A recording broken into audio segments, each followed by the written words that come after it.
कागज पर लिखा और वक्त ने हर लफ्ज मना दिया। ओले नटा की खामोशी सवाल करती है कि हम वाकई किसी के लिए खास है।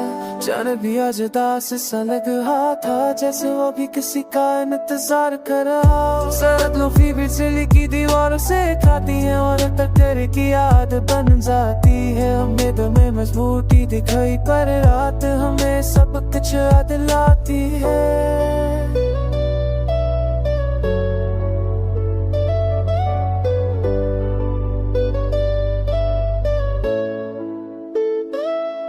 तेरी खामोशी ने हमें सबसे ज्यादा तोड़ा, क्योंकि वो सब कुछ कही थी जो लफ्ज़ों में नहीं कहा गया।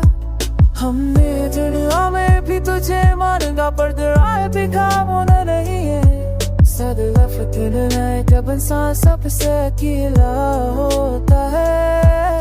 तेरे साथ है तो बोल के सोने हो वक्त तेरे भर को मिलते। हम वसी तेरी हर को तुम तलवार लेते। तेरी यादें बारा जब भी दिन में चुपती नहीं हो, जैसे अगर तेरे खाने तुझे नहीं बेशश देती तेरे तू जैसे रब कुछ आवाज दे गिरे।